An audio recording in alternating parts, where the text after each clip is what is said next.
This is Rich Montalvo for the next episode of the Feast of Ages series. This will be chapter one rather than it being some kind of produced. I figured this would be as raw as everything else has been, and me just talking this out. These are all my words. This will be chapter one, or at least the first version of it. Um, I really don't know how this is going to be. I I'm just going to be honest. Like I said, I'm not going to produce this. I'm not going to go back over things or anything like that.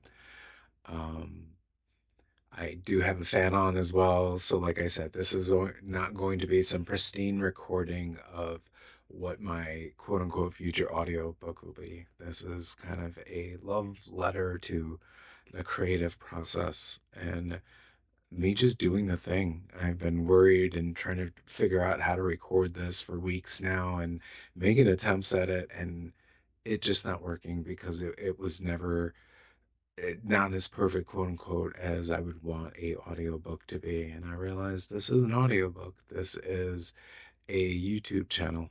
Um, so with that being said, let me get into it. This is chapter one of the Feast of Ages, Gravebloom. The cavern's wall. See, there it goes. And yeah, like I said, I'm just going to be raw with this.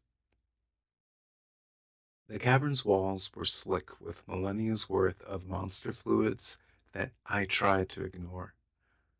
Inching my way over a mixture of bones, mud, and another healthy dose of those same exact fluids, I tried not to let the squelching of my boots fill the area with sound.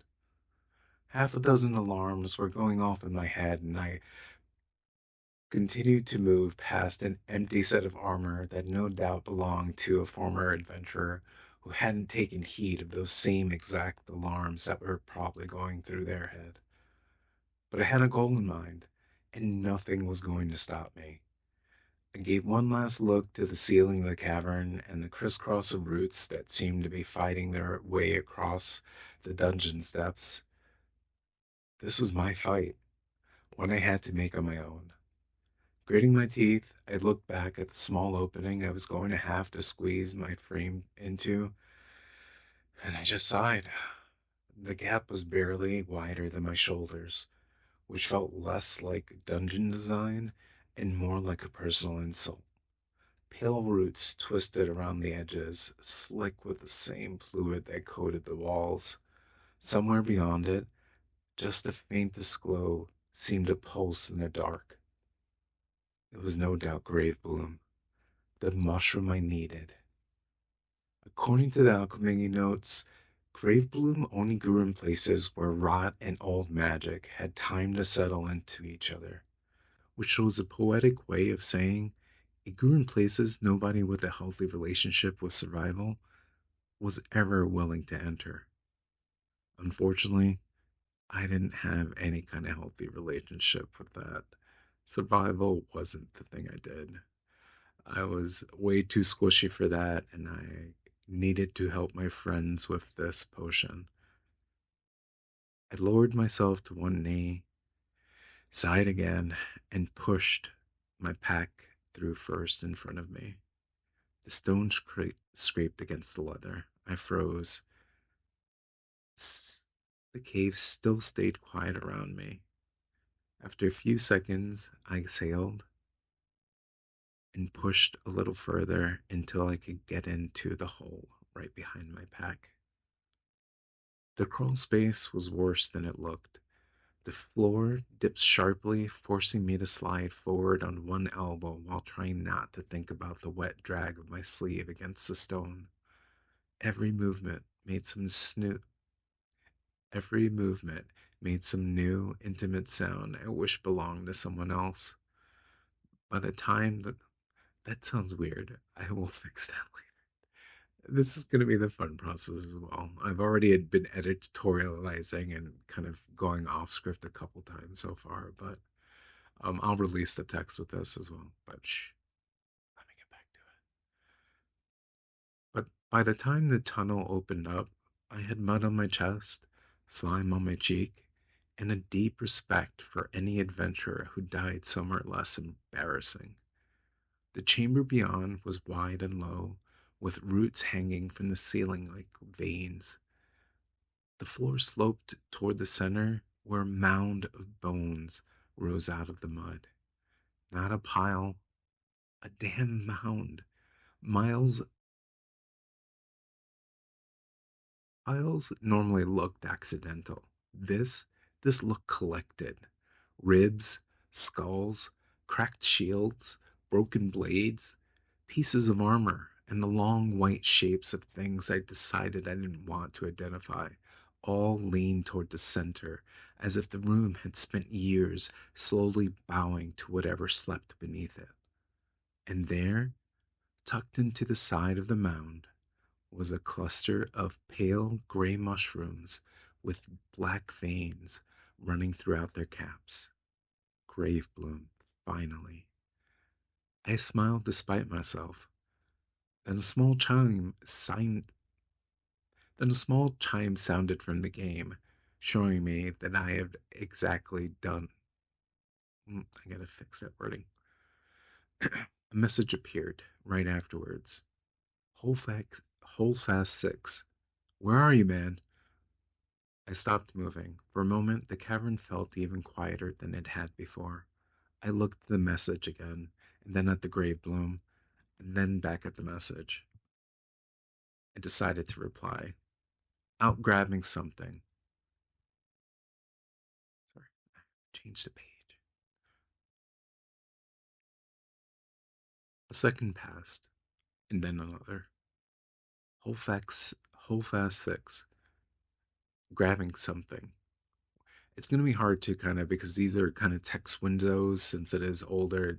If this was actually you reading, it would be totally different. So I'll have to figure out a way to, in future chapters, if there is this, show a better way to do this. But Hold Fast 6 says, grabbing something. Where exactly? I took one careful step forward. The bones shuffled underneath my boots, but not too much. Just enough to remind me I was standing on the remains of people who had thought they were going to get the same treasure I was. I replied to the message, just nearby.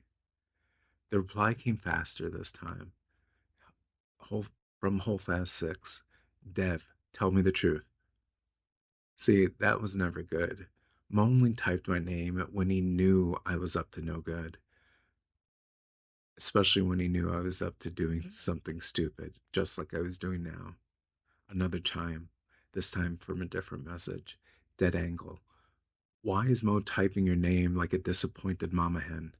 I closed my eyes. Of course, this would be a group chat rather than a direct message. I replied to Dead angle. I'm fine, don't worry. Dead angle says, no one said you weren't. Dead angle again, which means you're definitely. It's going to be hard to read these. I am so sorry. We're just going to power through it, like I said I was going to. Dead Angle says again, which means you're definitely up to something. I moved another step towards the mound. The grave bloom marker pulsed faintly. I could almost reach it. Almost. Hold fast 6 sends a message. Location. Tell me now. I didn't answer him. I crouched near the mound and I reached for the mushroom. A gathering prompt appeared. Would you like to gather grave bloom cap? I hit confirm, and the progress bar begins to fill slowly, painfully slowly. Every second stretched. The bones beneath me gave a faint click. I looked down. A skull beneath my boot had shifted in the mud.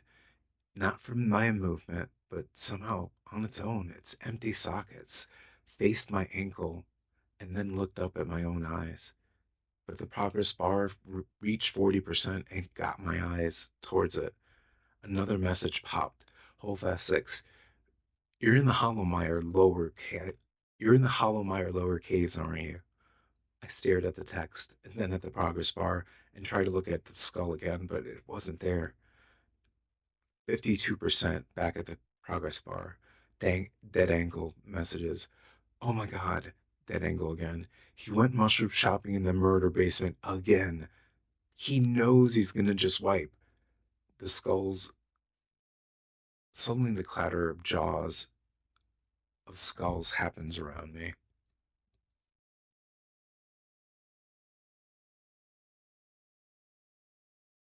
I take a quick breath. 68%. The mud around the bones begins to ripple. It's not water. It seems to be movement. I'm not sure what's happening. Hold fast 6. You need to get your ass out of there now. Hold fast again. Now, Dev. I said now. 79%. The roots overhead tighten. They seem to be just moving on their own. A long femur slid across the floor by itself. Dead angle. Dev, listen to him. 91%. The mound at the center of the chamber sinks inward. For one impossible second, the whole room seemed to inhale around me. Item acquired. Gravebloom cap. The bones began to move again, all at once, almost like a wave. Skulls rolled through the mud, ribs dragged themselves free. Finger bones skittered across the stone in hundreds of tiny clicks, the clattering of multiple suits of armor emptying their bony contents as they filled the air with hollow clacking. Everything in the chamber pulled toward the center, toward the mound, toward the shape building itself out of the dead. I stumbled backward and slipped, one hand plunging into the mud that was much warmer than it had been a few minutes ago. A notification flashed across my vision. You disturbed a burial mass. Yeah, I whispered. Yeah, I got that. The bones climbed over each other, locking together in thick, uneven layers. A spine rose first, too long and bent in too many places. Arms formed next, then broke apart, then formed again with too many elbows. Skulls surfaced and sank across the thing's body, each one opening its mouth as if trying to speak before being swallowed by the next. Then the health bars appeared. Not one, several health bars. They stacked across my vision in pieces, like the system itself needing to decide how much it wanted to mess with me. As the last layer took its place, the name appeared. Gravetide Amalgam. Level? Question mark, question mark. I backed toward the tunnel. The bones nearest the opening slid across the floor and stacked themselves over it. My exit disappeared before a cage of ribs and old shields. My chat window flashed again. Answer me, Dev. Now, this was from Holdfast, then Dead Angle right after. If you die for fungus, I'm killing you myself. The Gravetide amalgam lifted one massive arm from the floor. It was made of femurs, rusted metal, and at least one helmet still shaped around the head inside of it. I raised my staff. My spell list appeared in front of me. Ignoring my healing spells, I tried to find something offensive that might buy me some time. Radiant Threat, I guess. It's minor holy damage, minor slow. This might help. The word minor had never felt more insulting. The amalgam swung. I threw myself sideways. Its arms smashed into the cavern wall where I had just been standing, spraying stone and mud across the chamber. The impact sent a shock through the floor hard enough that my teeth clicked together. Knowing it was a Hail Mary, I cast Radiant Thread. A thin line of gold light shot from my staff, wrapped around the creature's leg. The grave-tide amalgam slowed, and for about 1 second, though. Then its leg detached, and the body kept moving. It didn't even stutter step as other parts of it formed to shift into place that detached leg's function. This feels so unfair, I said to myself. What seems unfair? Came Terry's voice from my computer speaker. I had not realized voice chat was open. Trying to keep was suddenly open. Trying to keep my puckering butthole from influencing my voice, I said nothing. Mo's voice came through next, calm the same way he always was in every bad situation, making sure not to make it worse. Bro, enough already. What's your sit rep? The amalgam turned its leg as my spell's effects began to dissipate. Part of me was drawn to watching its massive forward form as it seemed like it was about to attach its leg back onto its body. Instead, it seemed to use the leg as a club and held it over its shoulder. The turned towards me with a new grotesque weapon slowly rising over its monstrous head. My searching eyes finally found a rock formation to my left. I may have found, I finally said to the team, I may have found the Gravebloom. There was a silence, so I began to inch forward towards the formation in front of me. Then Terry said, That's not a location. Tell us where you're at. The amalgam's telegraph swing hit a few feet behind me. I decided it was time to run. My boots slid across the mud-covered stone as I barely made it behind the cover. A stream of bones and energy hit where I'd just been standing. Looking up, I saw a continued stream of bones and inking black flames flowing from the creature's mouth. Mo's voice came through steady but insistent, kind of like a dad that already knew the answer. You're in combat, aren't you? No, I'm not in combat, I replied. The Gravetide amalgam slammed into the wall behind me. I ducked as the rib bones spun over my head and cracked against the stone. You need to define fighting first, is all I could get out. Terry made a sound and just grunted. You don't get to sneak into grave bloom territory and just sneak out. They're only made in the they're only made in the metalist of places. I'm sure you've got yourself in some shit. Suddenly the screech of I don't like this part. I'm just gonna skip it. I guess he's knee deep in bones, was Terry's reply. He's gonna wipe whether he gives us his cords or not. You don't need my coordinates. We fought this guy fair and square last time. I stopped talking, knowing I had said too much. Mo's deep laugh, carrying on for way longer than I liked, confirmed the fact that they knew. I instead focused on outcropping.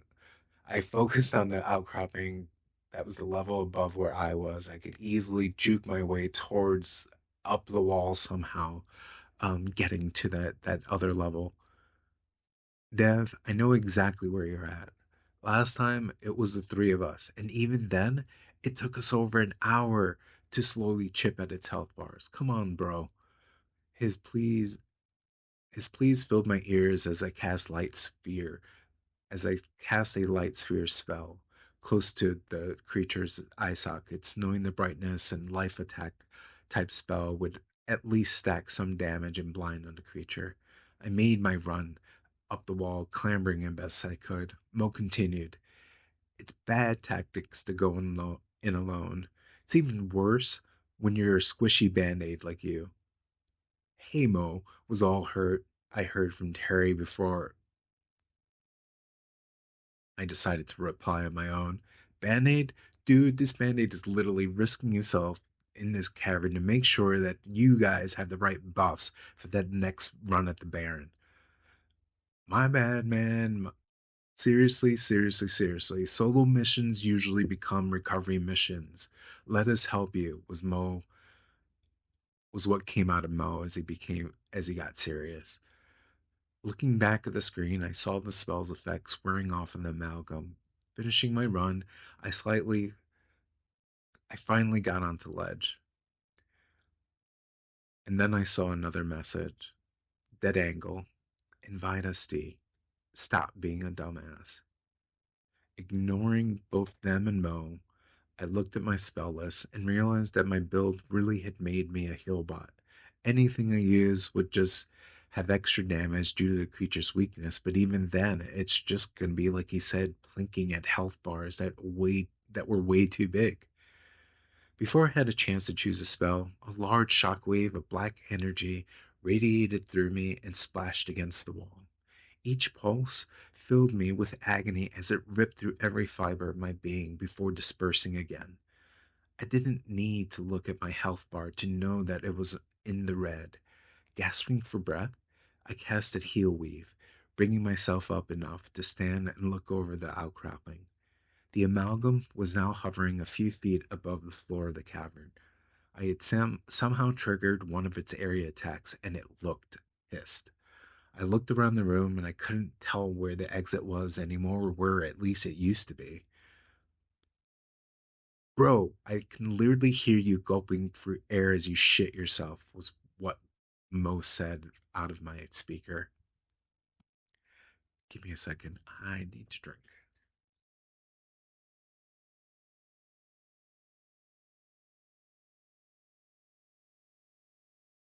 Say we're almost halfway.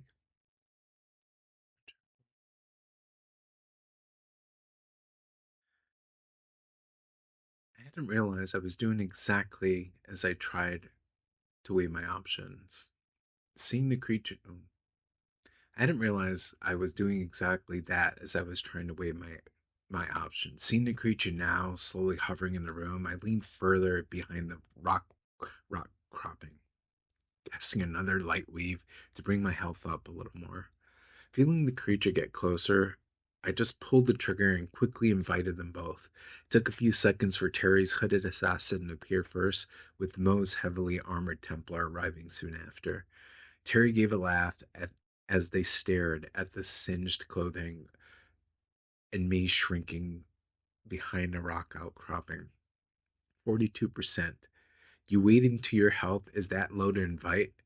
Mo said as he offered me a hand, pulling me up easily. Two darts hit the soft tissue of my thigh. The se- Two darts suddenly hit the soft tissue of my thigh. The second tiny impact of Terry's proprietary healing mixture healed me three-quarters of the way up my health. I pulled them both out, tossing them to the floor with a disgusted sucking of my teeth as I rubbed my thigh. I could have healed myself the rest of the way. Those things suck. Aw, little baby got a little boo boo. Let me make it all better, Terry said with a laugh. Rather than doing any kind of kissing, they immediately just punched where the punctures were. Y'all need to chill. We got business to do, Mo said from where he was, looking over at where the amalgam slow progress, th- where the amalgam slowly paced through the area, seeming to still be looking for me. Yeah, business that should have been minded on its own was what Terry said before elbowing me and taking their place beside Mo. I rubbed my leg one last time before heading over to my guildmates and seeing the amalgam use its weapon to swipe at the roof at the cavern. Yeah, I gotta fix all that. See? And it's a good thing I'm doing this kind of reading. This sent both large and small rocks raining on the adventurers, each taking a slight tick of damage from the larger pieces. Where the hell did it get that? Mo barely got out.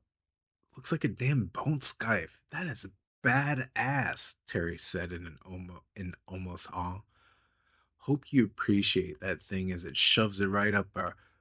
No, no, we got this. We got this. We ain't tripping. I ain't tripping. Was all that Mo stammered out. Oh, I gotta fix some of this dialogue. Don't know, guys. Maybe running is the best option. I need to get this mushroom. Taking it out, I flashed it to the group. That mushroom ain't gonna help a damn thing if we get wiped before we get out of here, Terry said, shielding their head from more of the falling stones. Server maintenance in 1 minute. Server writing comes across my screen suddenly. For a second, all I could do was stare at it. Taken out of the immersive world I was once in, my desk and my dirty. I'm blinking at my monitor and my dirty desk around it.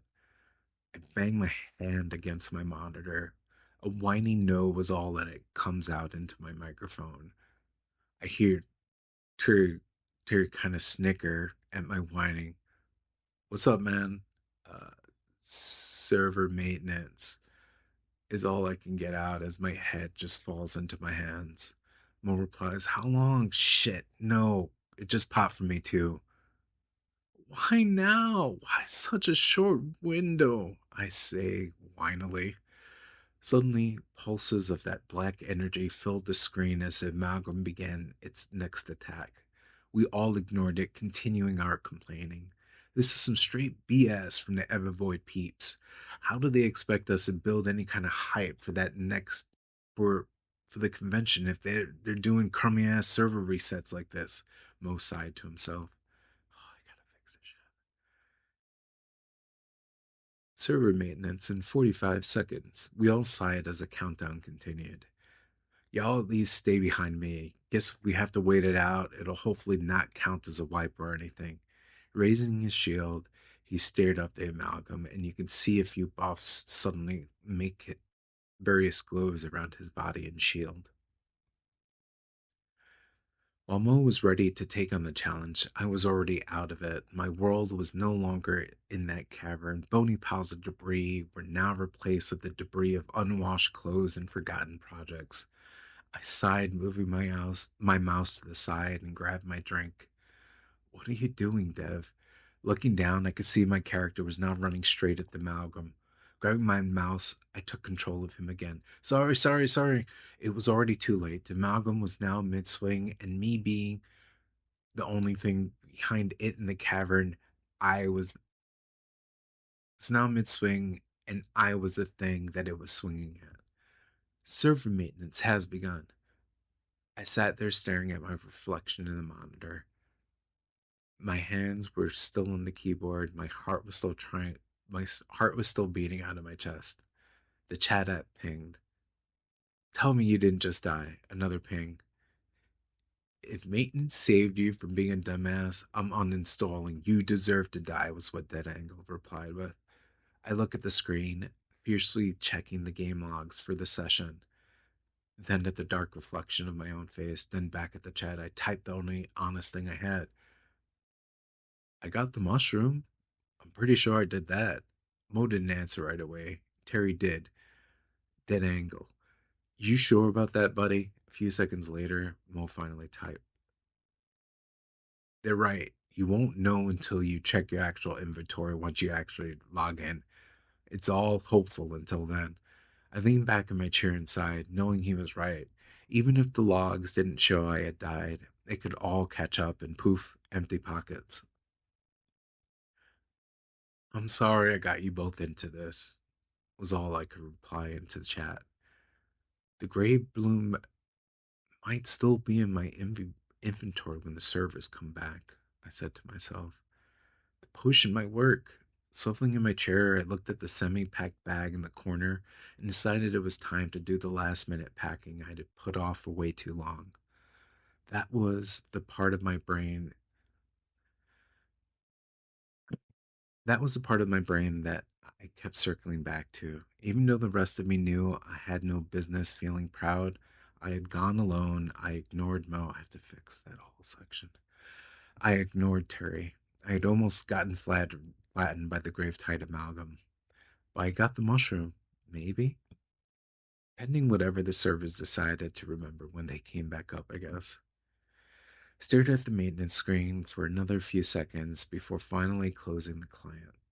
The room went quiet without the game running. I can hear the fans on my computer again. No cave, no bones, no chat window flashing in my face. Just my room, my desk, and the suitcase sitting open on the floor beside my bed. Half packed. My flight was in the morning. The convention started tomorrow. It was EverCon. Finally, the game that we had all been playing together was going to have its own convention. My badge was sitting on my desk, still in the plastic sleeve it had arrived to still in the plastic sleeve it had arrived in 2 weeks earlier. I picked it up and turned it over in my hand. Devon Rios. Underneath that, in smaller print, Lumen Thread. Seeing both names together like that felt strange. Online, Lumen Thread was normal. It was a name Mo and Terry knew before anything else. It was a name above my health bar. The name attached to every late night wipe and every bad pull we had somehow survived. On a badge, it felt kind of different.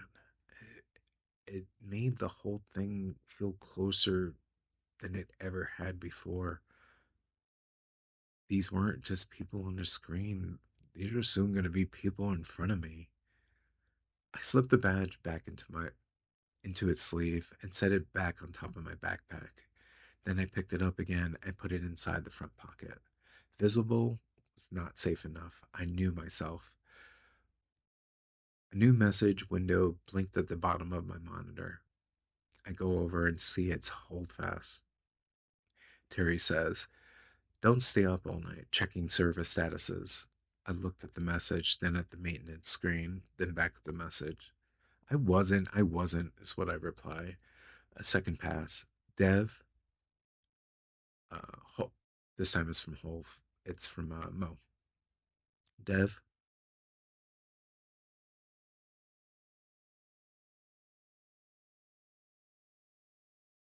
I think I fucked that up. It was Terry originally. So it wasn't Terry, this is Mo. So a new message window blinked at the bottom of my monitor. It's from Mo. "Don't stay up all night checking service statuses, bro." I look at the message, then at the maintenance screen, then back at the message.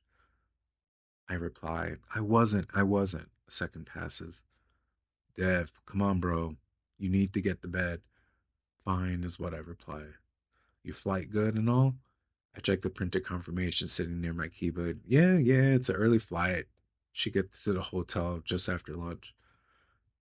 Then Mo replies back, "Good. Finish your packing now. I'm sure you haven't finished it." I smirk before replying. "Yes, sir," is what I give him in reply instead. "Don't start with me," is what Mo replies back. I smile and click the window close. It should have been simple: clothes, toothbrush, portable games, chargers, badge, wallet. But of course, it made it way more difficult and took way. Ugh. You know what?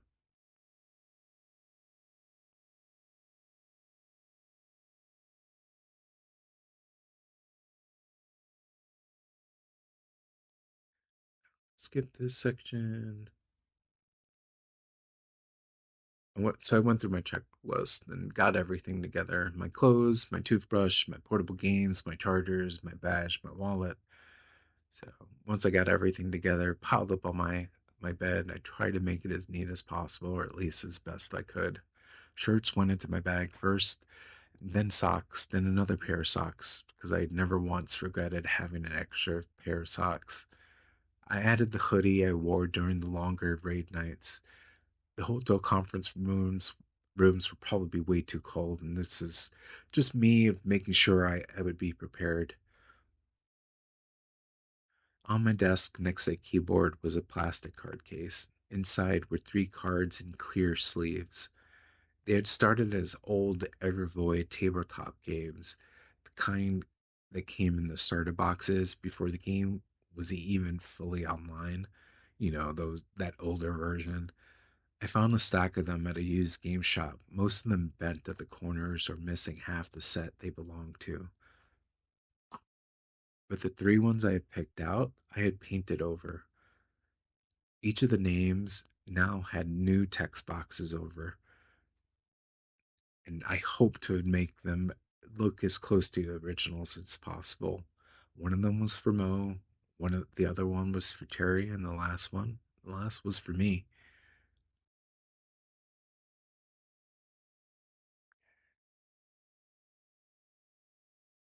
Give me a second.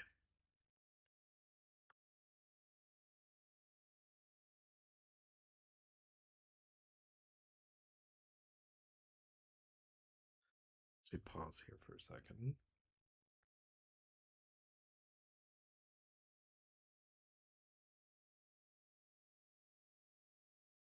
Okay.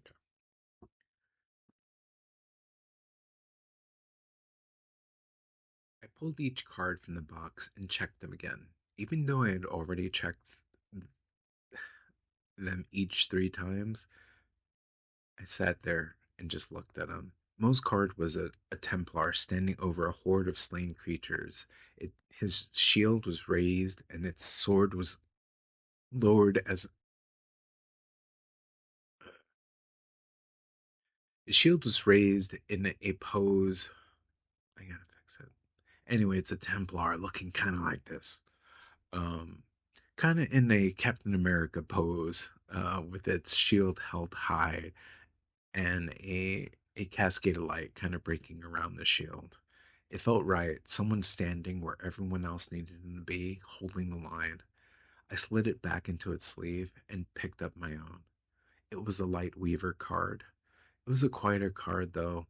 A monk stood at the edge of a ruined bridge, one hand extended behind him, threads of pale light stretching from his fingers into the dark. I like that one. Kind of looked calm to me, like someone choosing to stay connected when the world tried to pull everything apart. Terry's card, though, it was a little darker. It showed a crowded tavern scene with an assassin leaning in close to someone at a table, one hand resting casually near a blade no one else seemed to notice.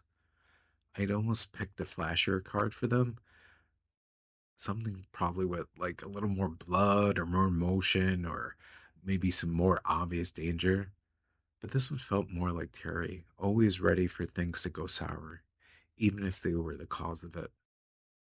I slid the cards back into the plastic case and put them into the front pocket of my backpack, right beside my badge. Another instant message window popped up on my monitor. This time it was from Terry. Be honest, you did die, didn't you? I replied, no, I didn't. And Terry replies, suspiciously fast answer, wasn't it? And then I reply back, maintenance saved me. Don't worry, we got the grave gloom. Terry replies, that's not the same as no. See, something tells me you're keeping something to yourself. Then I reply back, it was worth it, don't worry. Then Terry replies, inventory check will decide whether it was worth it or not. So I reply back, fair, fair. A pause of quiet happens before Terry replies, so you packed? I look at the open suitcase, at the clothes, at the charger still plugged into the wall, at the handheld still plugged into it, at the badge already moved into the backpack because I did not trust myself. Well, mostly, I reply. Then Terry says, that probably means no. I reply back, no, it means mostly. Terry finally says, pack your charger. I decide to lie back. It's already packed. And Terry replies, no, you're a liar. I know you're a liar. I minimize their chat window before they continue anymore. That's the slander. My mind wandered back to the cave as I finished up my packing. The mound of bones, the Gravebloom marker, the health bars stacking across my vision. The game was old. Anyone looking over my shoulder would have seen stiff animations, muddy textures, sharp edges where newer games would have been smoothed all over, looking way too pretty for my liking.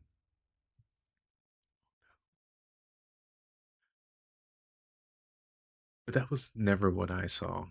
When I was in it, I was in it. The cave was not a bunch of bad polygons arranged into a dungeon. It was a damp stone under my boots. It was a scrape of bones moving through the mud. It was the feeling of knowing I had gone too far and still reaching for the mushroom anyway. That was a strange thing about Evervoid. It did not take it did not need to look real to feel real. Sometimes I wondered what it'd be like if it was real. If someone just rebuilt the whole thing in one of those 3D graphics engines, maybe better sound, better systems, a version where the roots overhead moved with the as the oh, version where grass moved with wind, where the mud clung to your boots, where monsters didn't just swing through canned animations as you stiffly moved around them, rather than did any kind of smooth dodging. A version where the world felt alive as my brain kept pretending it already was. I looked back at the computer. Sorry.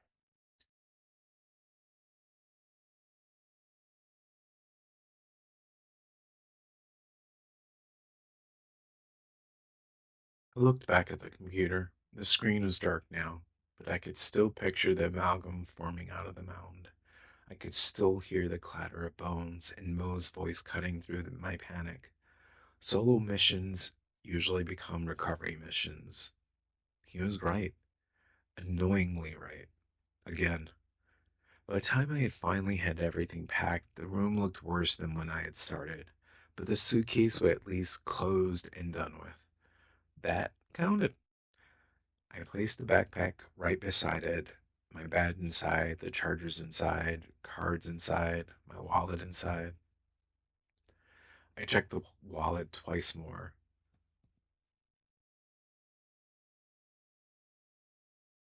I checked the wallet twice. Part of me was tempted to check if the servers were back up, just long enough to check the inventory, just long enough to know if the Gravebloom survived the maintenance cutoff. But if I logged back in, I knew what would happen.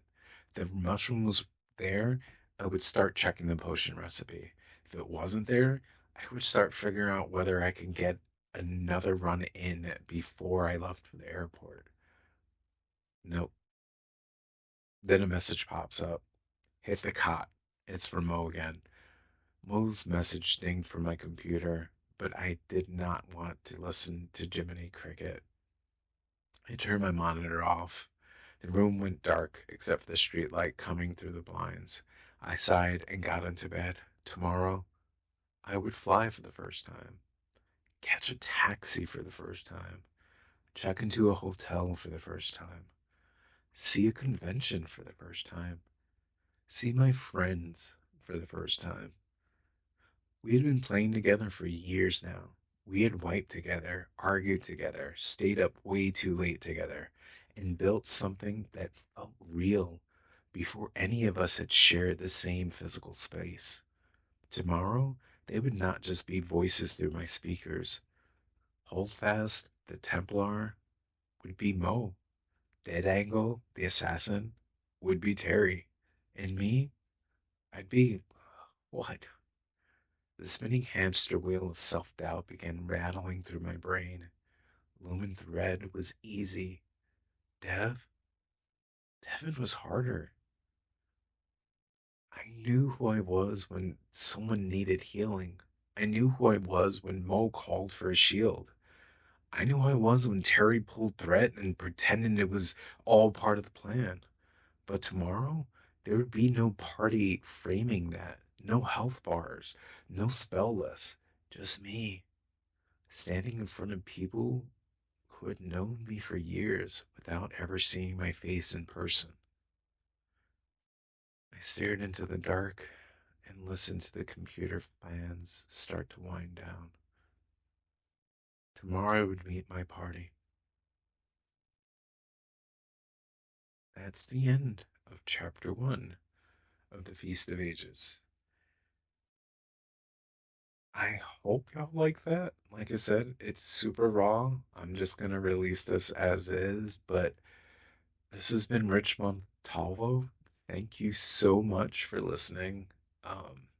But this was kind of fun. It took a lot of the stress out of kind of recording and trying to get things perfect. I can see where some of my text isn't perfect and I have to kind of figure things out. But like I said, this is a live kind of learning process, and I'm glad you're here for the ride.